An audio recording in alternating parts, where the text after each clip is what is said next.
listening to The Review on the OSG Sports Podcasting Network. Welcome to another round of the OSG Sports College Football Review. It is two Johns and a Marty. I was trying to think of something, two Johns and, I couldn't think of something to appropriately add on. But Marty's the muscle here. John Nelson here. John Fox at Parts Unknown. And then there's our brother Marty, always is at OSG HQ in Dallas.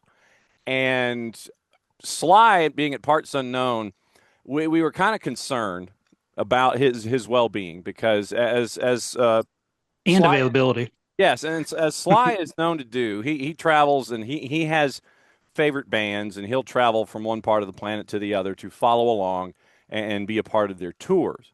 And so, if I'm not mistaken, this is one of those weekends where we have basically shaken Sly out of his slumber, basically smashed the alarm clock right next to him and said, dude, get on here. We're taping. Is this accurate, sir?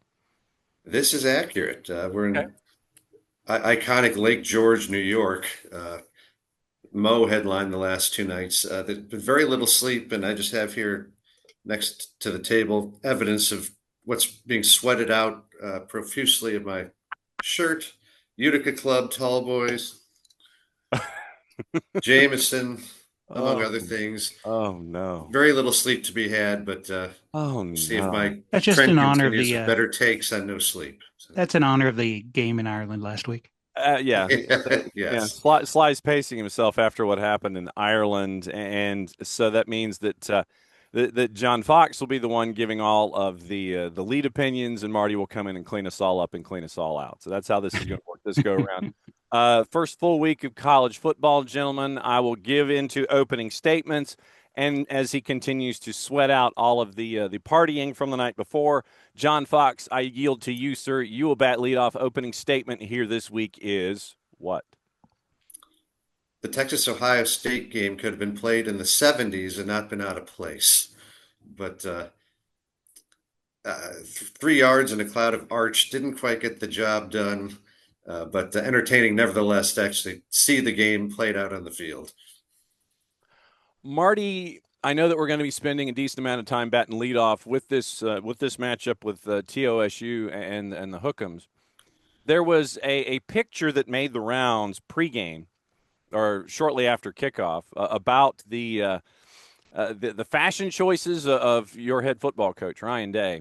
Yes, and it was intriguing to say the very least. If we can take the jump in logic as to what we thought we saw, we weren't sure. It's kind of like a UFO. It's like we kind of see them. See, my only problem is I saw that on Twitter, but I didn't see it during the game. Right. And then at the end of the game, they framed it differently. Okay. We're just, I don't know how direct we can be with this, but they shot him from just above the nipples up after the game. Yeah. So we're not quite sure. I'm kind of wondering if there was a bet made about the national championship last year, and that was the payoff. All right. Or if somebody's just good at Photoshop, because there's a lot of that going. Yes, that is absolutely true. So, more respect if that's real, because that's hysterical. Yeah, to have a head football coach who has gone in that direction, that is bravery, both from the pain threshold and from the on-camera threshold. A piercing statement, for those that don't quite get what we're talking about. You add the rim shot in there. Okay, so since Sly said the game would be like a black and blue division NFC kind of 1970s thing, what were your takeaways from what happened at the Horseshoe? Marty, sir. Oh, sure. Well, I didn't really expect a whole lot from saying. I kind of got sick of hearing all the arch stuff like a lot of other people. I know because they play in the SEC, they're going to just overhype every guy. No. I would like to know where Paul Feinbaum is right now. He was here, actually. He was here as a part of the SEC Network kickoff show that airs on that network. He was here in OSG ATL for one of the pregame shows that nobody watched because everyone wanted to say goodbye to Corso. Well, and we'll get into that probably at the tail of the show. But it was, everybody was wondering how Matt Patricia would translate as a defensive coordinator. I was shocked. Watching that defense, I think Art just needs a little bit more time reading defenses because he wasn't prepared for what he saw at all. And it really showed. And I was worried about Patricia coming back to college and what that was going to be like. I was also worried about the offensive play calling with Brian Hartline this first time calling plays from up in the box.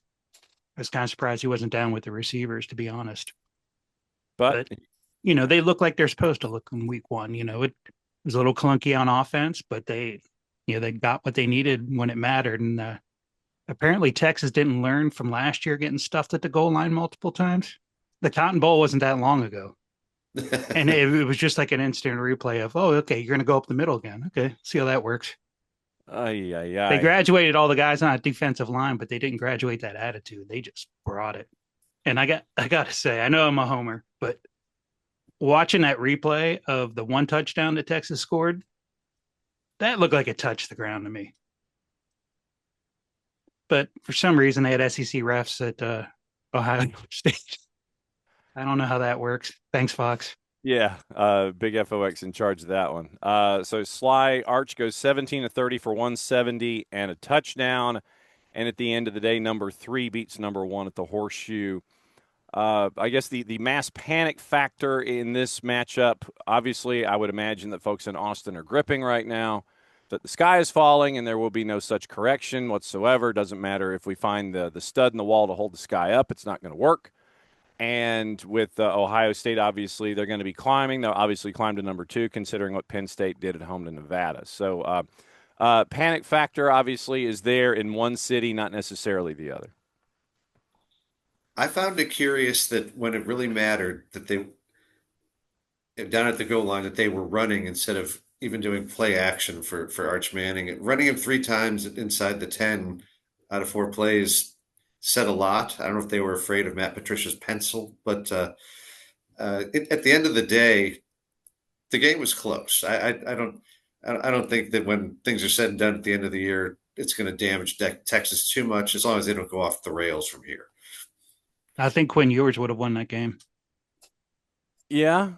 I mean, you had 2 years of Quinn Ewers, year number 3 of Arch Manning, and when you only get the occasional duty, then when you go up against an ex-NFL head coach, things like this are going to go down.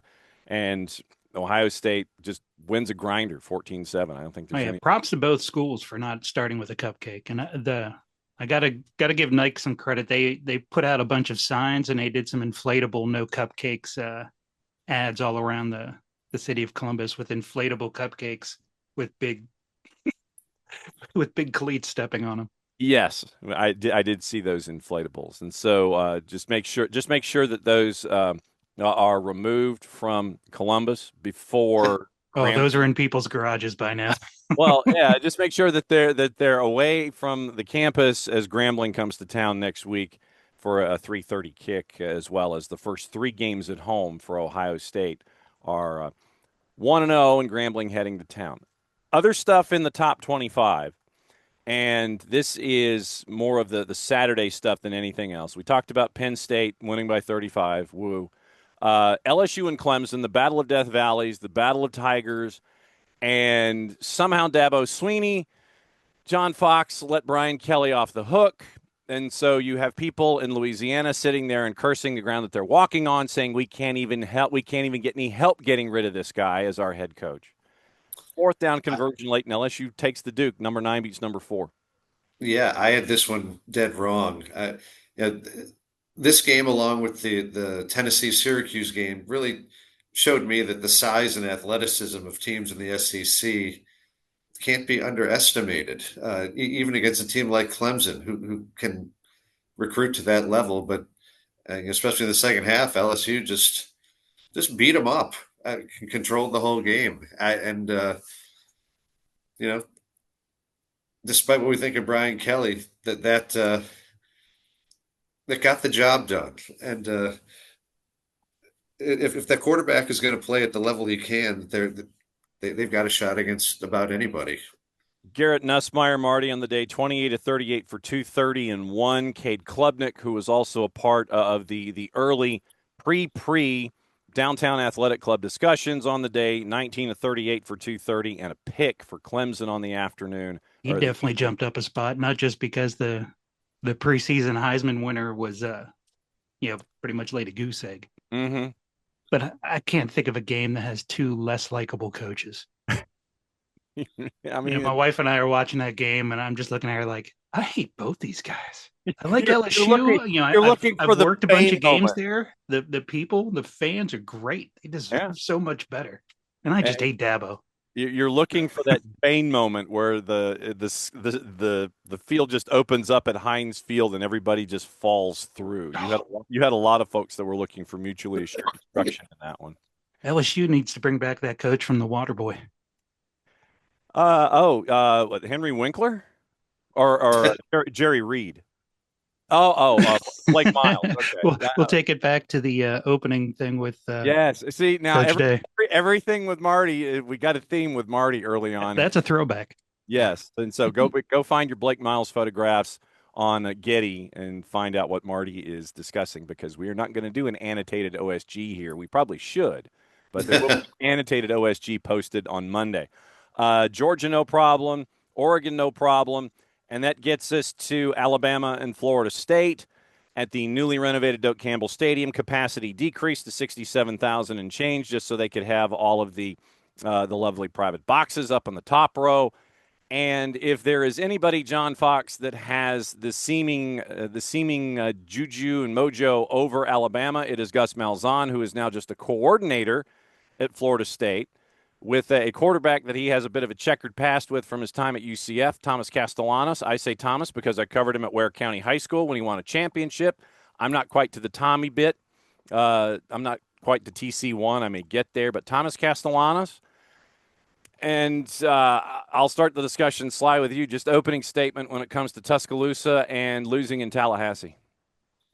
Well, I have unconfirmed reports that the phone banks are already full for the Paul Feinbaum show tomorrow as a result.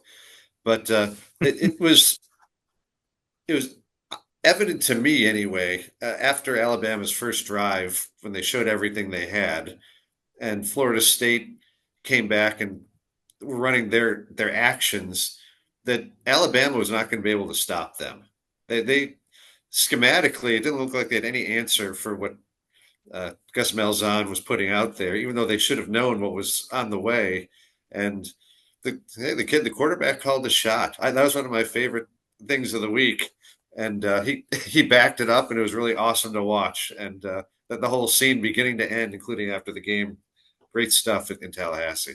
236 total yards for rushing for Florida State on the day, Marty. Thomas Castellanos, 152 in the air, leading rushers, 78 on the ground, 230 in total offense on the day. And if the defense isn't going to stop the quarterback on zone read and he's going to hang on to the ball, then why gravitate to something else? If they ain't stopping what you're throwing at him, then why stop? Until you decleat him, he's going to keep running with it. Can we finally admit that NIL has neutralized the SEC? In the upper half, probably, I would say so. Because since NIL started, all of the domination of the SEC hasn't happened. Everybody's overranked because the network that they're on ranks them higher for everything. If you're a 3-star and Alabama offers you, all of a sudden you're a 4-star. You get like a 1-star bump, and then you get probably 4 places up the pole than you should be. Careful now. Well, I'm just saying. We know how painful it can be when you go up 4 spots on a poll. I'm just saying. This is true. But every team, a lot of these teams are overranked. I'm an Ohio State fan. I think Ohio State's overranked. Like, you haven't played any. Well, Ohio State's played somebody, and Texas has played somebody, but not many others have. And this may be more of an Alabama problem. Yeah.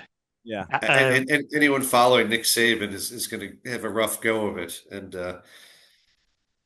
Florida players before the game, they said Saban ain't there to save you. Yeah, they're going to be in a bit of a mess if this is what they're going to look like.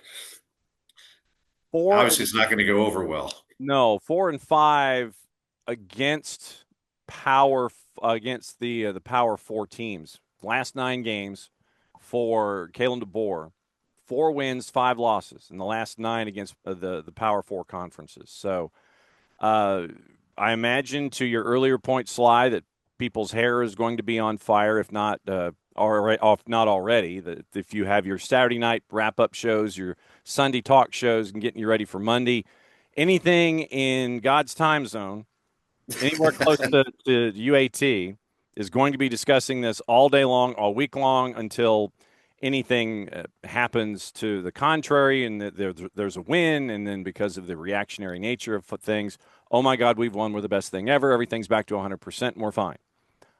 I don't know if that is going to be the case after that first win for Alabama, whenever it is, but signature win for Florida State, coming back after going 2-10, missing out on the playoff 2 years previous. And so now you're tasked, if you are Gus Malzahn, to try and do something different than you did against Alabama. Like I said, if anybody's got Alabama figured out, it's Gus Malzahn. What do you do against the rest of the planet? That, to me, is the next point for Malzahn, Sly. Well, the ACC didn't avail itself very well overall. I mean, Georgia Tech had a tremendous win, Florida State, but it looks like it could be somewhat up for grabs if Clemson didn't look like we thought they would. So, hey, I mean, go with it. See what you had a horrible year last year. Ride this out and see where Malzahn and Castellanos can take you. I'm just sitting there watching SEC lose, eating popcorn. Oh yeah, says the man who's locked into the B1G as much as he is. Rest of the top 25, Arizona State, no problem with NAU. Michigan doubles up New Mexico. Full props. I got to point one out. The new quarterback for Michigan leads the team out of the bus, immediately takes the wrong turn, goes the wrong way, and they have to stop him and turn him around. There's a certain sense of Michigan. I'm not going to touch. Yeah, when you're T-Sun and you have a moment like that, I'm not going to touch that piece of irony. New Mexico, I think, were one of the winners of the weekend, by the way, for bringing back the turquoise for the first time in, I want to say, at least 20 years, 20 if not 30 years, bringing back the turquoise as a part of the uniform. That should be mandatory for New Mexico. Those look sharp. They brought that back for that one. Florida, no problem against LIU. Who knew the Blackbirds had a football team? And I mean that in all honesty. We know that you're hanging out in March and April, chasing after conference tournament bids. LIU went to Gainesville, and those dirty, rotten cheaters at the University of South Georgia Gainesville campus got to win by 55. SMU, no problem with our friends from the former Texas A&M Commerce, now East Texas A&M. The trap game that we had, one of them anyway, North Dakota and Kansas State. North Dakota takes Kansas State to the limit before losing 38-35, flying back from that first game. Touchdown Ireland. You knew it was going to be a rough one, and it was. We were close. We were close on that one. They covered, but Kansas State wins it by 3. Oklahoma, no problem. Texas A&M beats Texas San Antonio. Indiana had some initial problems with Old Dominion. Ole Miss put up 63 on Georgia State.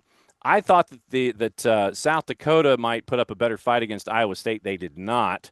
Texas Tech put 67 on Pine Bluff. And then the other one, Sly, that the SEC-ACC crossover here downtown Atlanta, about 8 miles that way.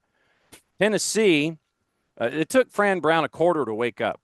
It literally was like a quarter in the barn, and it's like, okay, did somebody hit the snooze button for Syracuse here? And after that, 17 points were given up. Syracuse finally came in, and it was competitive the rest of the way through. But it was just too much too soon for Tennessee against Syracuse. Yeah, Tennessee jumped them right off the bat, and it was noticeable to me that Tennessee physically was just way better than Syracuse. And for all that Fran Brown did in year one, it's still going to take a few years to get to the level of player to compete in a game like this. And even with Tennessee's, I thought they looked really sharp offensively, considering the mess they had at quarterback in the offseason. So, uh, as long as they're running Yeah, to be that type of honest, I think offense they effectively, upgraded. yeah. I Well, mean, the it looked like they're going to be dangerous, regardless, in a tough league. yeah, Marty, to your point, Joey Aguilar looked a lot better than Nico Iamaleava did. Utah, as some folks say here in the southeastern United States, let's see, it can either be taken one of two ways. In the southeast, you can either say that Utah took out the whooping stick and knocked UCLA upside the head with it, or took them out back. And it was not pretty as Utah blows out UCLA in college football after dark on Saturday night. I think. UCLA is going to have. They bring them Oh, in go the ahead, Big Marty. Ten. Yeah. They expected to get an upper tier one. Instead, they got something below Purdue. Be Of the elevated. four old Pac-12 teams that came into the league, UCLA looks like the worst of the four right Oh, now.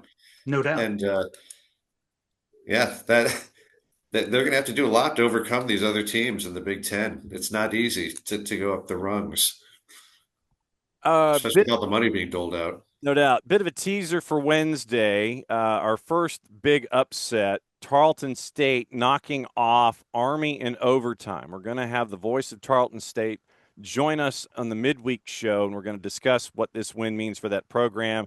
4 years out of Division II, and they get this big win. They go to Mikey Stadium and get the Duke there. Another game that I wanted to talk about really quickly. Since we're kind of in the odds and ends, and when we come back on the other side, we'll get the early previews going on for next week. Northwestern and Tulane. And in this matchup, first and foremost, it was college football on a budget. It was a noon kick on a Saturday in New Orleans. And the get-in was down to $6 late in the week when Wilkie and I were see? Ding. So literally, yes, there you go. So literally, this one was for us anyway, for college football on a budget, was mandatory because think about it. It's a noon kick in New Orleans on a Saturday. You do your breakfast tailgating. You go see this game.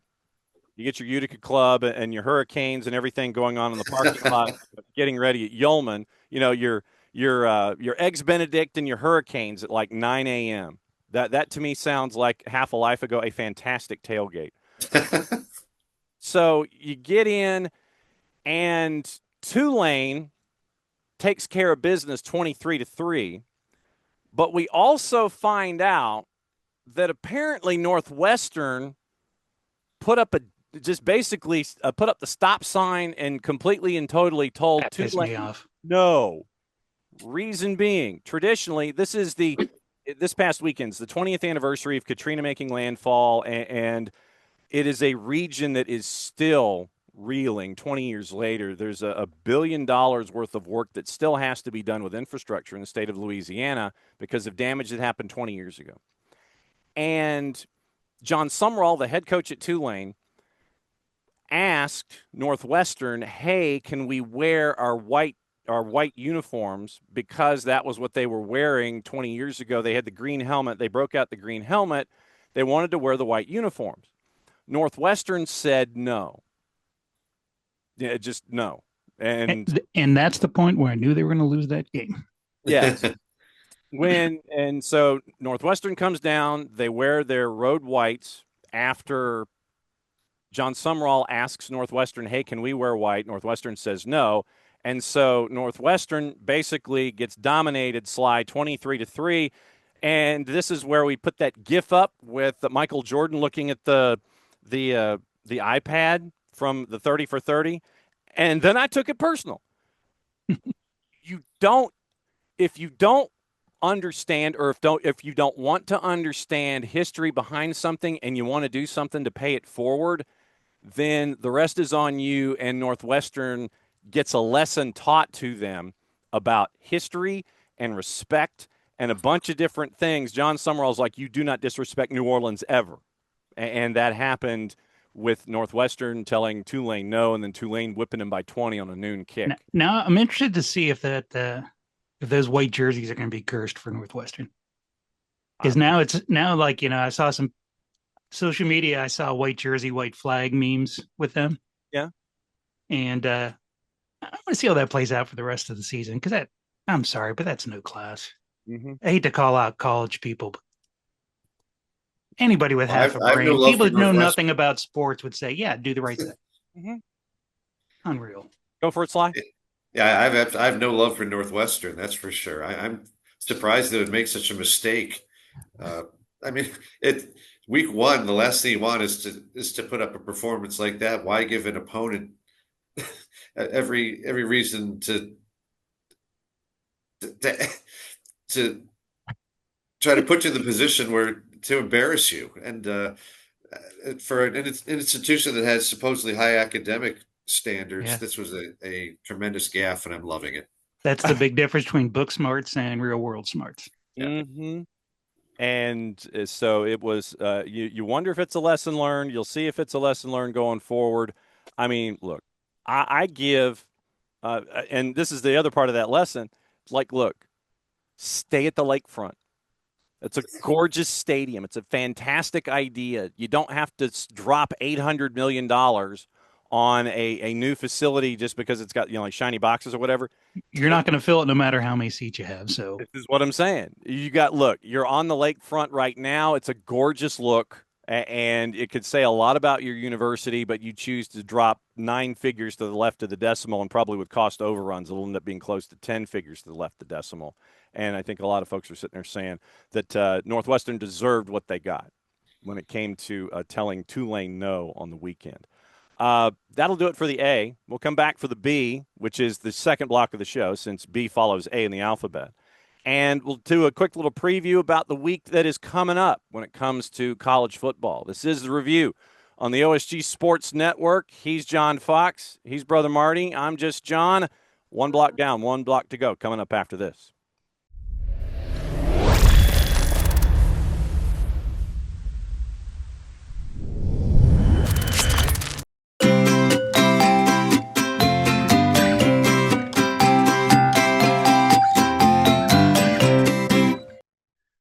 Over here in the OSG Sports side of things, we talk football. Football. College football version here with the College Football Review every single week. But for those of you that like not just football with 2 O's, but football with a U, Futbol, there's the Soccer Down Here Network. I'm John Nelson. I host the morning show on Soccer Down Here along with Jarrett Smith, Nick Alifi, Jason Longshore. And if you're looking for the best information when it comes to the world of soccer, based in the southeastern United States, but we don't leave anything off the table. 9:05 Eastern time until 11 whenever. Sometimes we go for a while. SDH Network morning show, soccer's morning show, Monday through Friday, plus all the live events we do. It is your place and your source for soccer that is based in the Southeast, but covers everything on the world. SoccerDownHere.net, the Soccer Down Here app, available iOS and Android through our friends at Spreaker. That's like speaker with an R in the middle. Spreaker, do a search for OSG Sports, do a search for Soccer Down Here. All the soccer content all in one place. It is the SDH Network and Soccer Down Here.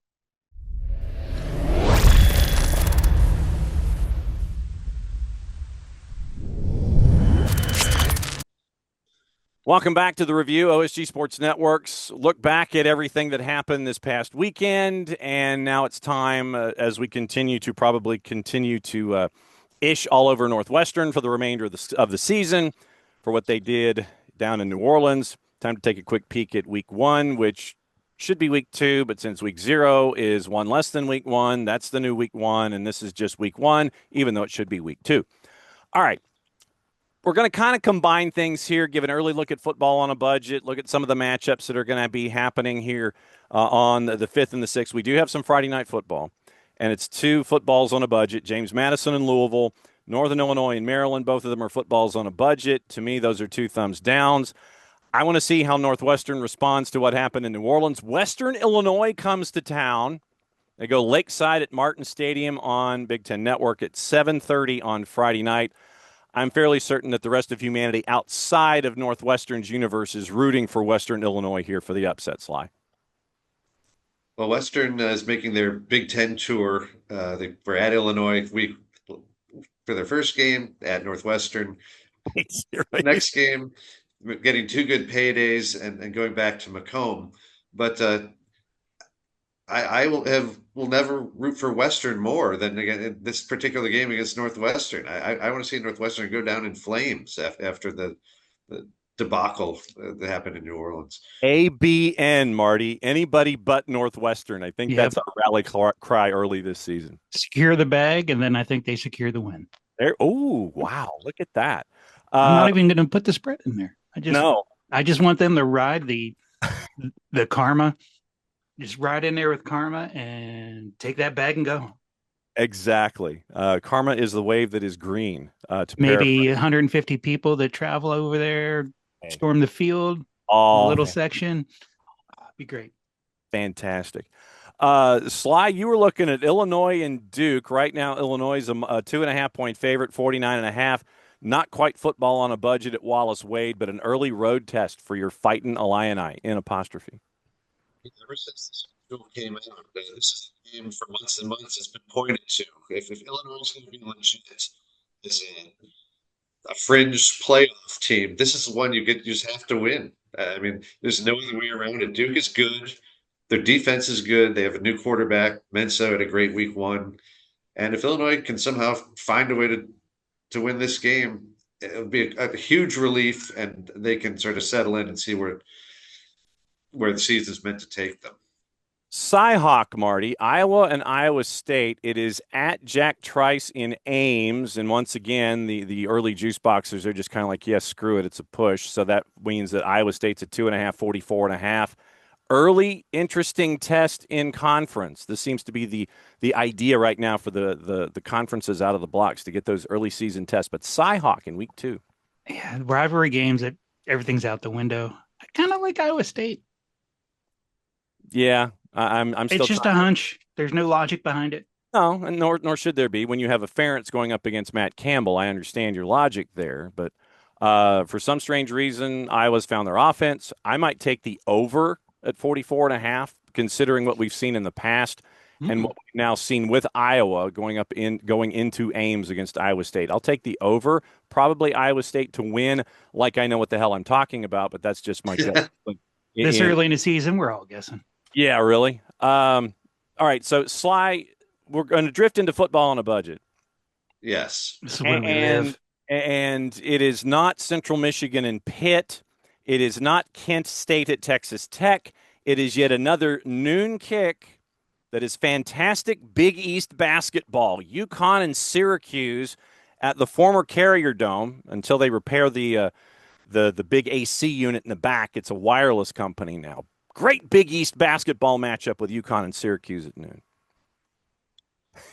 It's Jerry McNamara will be getting major minutes in this game, and it's when it's infinitely more expensive to park than it is to go to the game. It's and that might be a prerequisite to actually going. Plus, with the beer sales the way they are in that place, that I mean, for $3, I'll. If Illinois Duke weren't on, I would be there. That's for sure. But anyone who's within range of the JMA Wireless Dome, I would highly recommend for $3. And when JMA, I'm dinging that one. Yep. I mean, when JMA Wireless wants to sponsor this program, we will continue to refer to it as such. Yes. You get into the 3:30s. You got Ole Miss on the road at Kentucky. That could be a trip-up game. Kansas and Missouri. Get in price in Como, which is what the kids call Columbia, Missouri. They call it Como, C-O-M-O, not the radio station in St. Louis down the road. But get in price at Como for this one. 2 bills, Missouri 6.5, 51.5. ESPN 2 at 3:30. I ain't paying 2 bills to go see Kansas and Missouri. I'm sorry. It's cheaper than subscribing to ESPN Plus, but gonna pass. Well, but you might also get your signal sooner by attending in person than by going on the app, apparently, these days. There are some issues with it early on. I'm kind of touring here, and literally, if there is a game that you guys see that you want to talk about, jump in and talk about it. Like I said, I mean, you're looking at St. Francis and Buffalo. That's not even football on a budget at UB Stadium in Buffalo, New York. That's 29 on the get in there. Middle Tennessee is at Wisconsin. Not quite football on a budget at 13. If you could prorate it and I could go in for the second half just to go in for the third quarter to do jump around, turn around, and leave, can I pay 6.5? Come game time, those are going to drop. So you probably could get in there for the 6. Okay. You've got, once again, you've got some really interesting, intriguing regional matchups, like a Jackson State and a Southern Miss. Keep an eye on Jackson State. Southern Miss and Mississippi State on the weekend kind of tried to cancel each other out. No one wanted to win that game until late, but Jackson State could come up and maybe bite somebody there. You're looking at cupcakes with Bethune-Cookman in Miami. Aha, football on a budget. Football on a budget. Bethune-Cookman, if they bring the band, $8.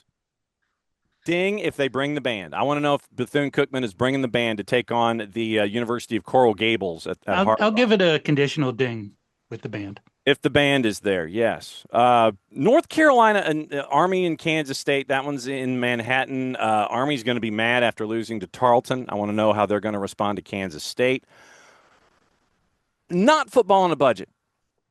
North Carolina and Charlotte at the bank in downtown Charlotte get in $111. Now we're just moving on to the 49ers, and then we're just going to keep an eye on this game and see what happens. But you've got, I'm still looking at Bill Belichick not doing any of these halftime interviews.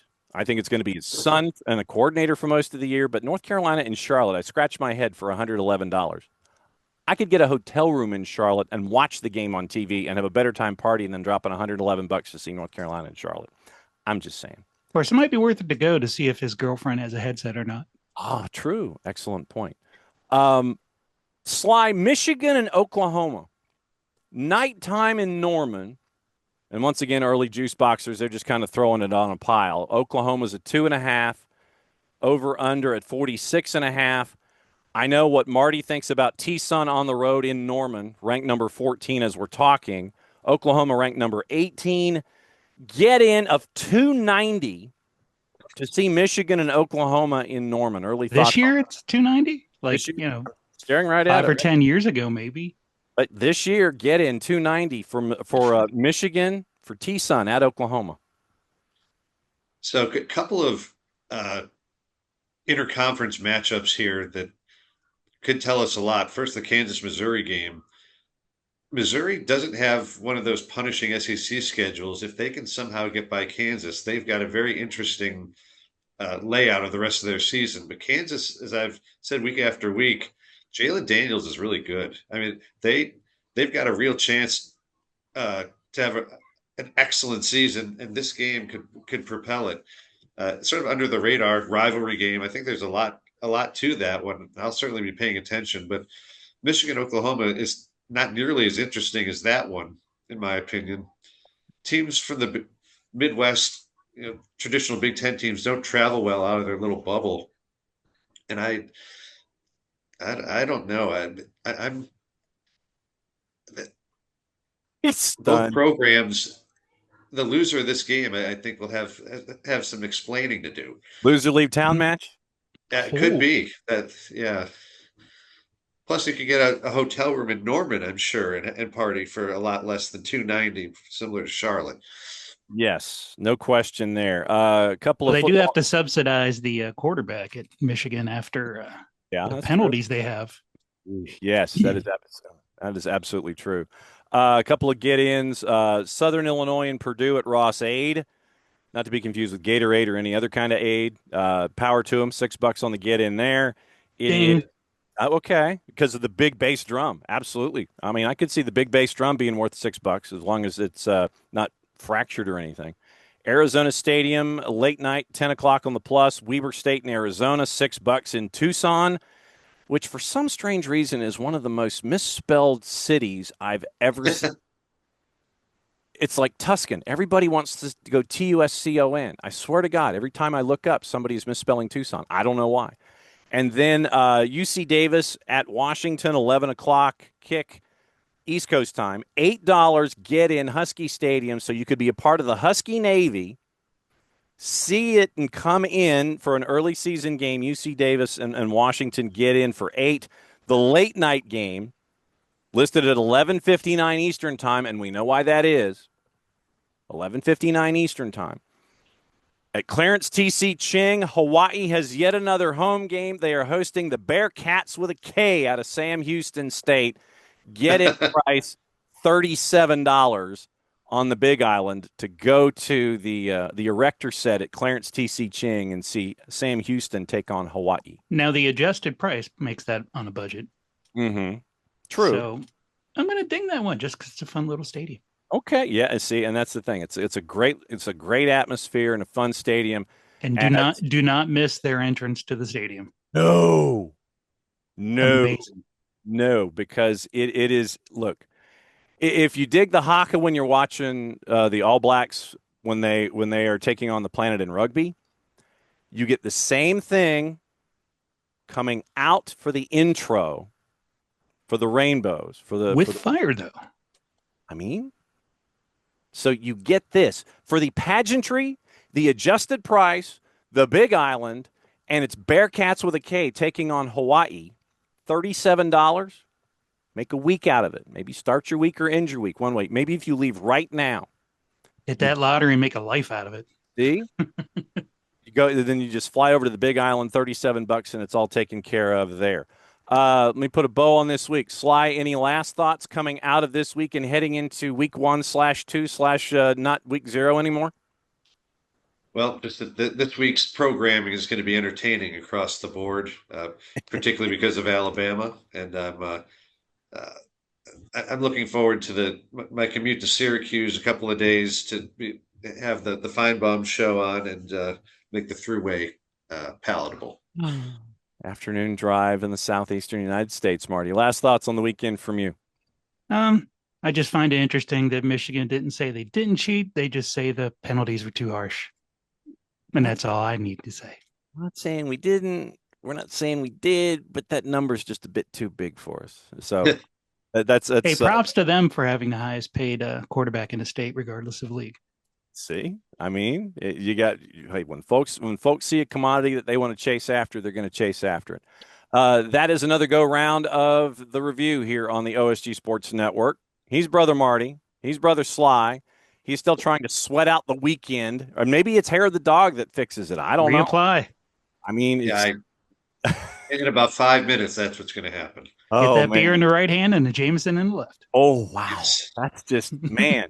We'll see if Sly survives this week and he comes back next week. He might be down about 10 pounds after everything that he has done following his favorite bands on the road. Follow us at OSG Sports on all the social medias, the Facebook, I know that we're on the Twitters. Follow us all individually for those of us that have Twitter accounts and believe at things at 280 characters at a time. Some of us are on Blue Sky. YouTube and Spreaker and Spotify. All those things. So listen, like, subscribe, spread the word.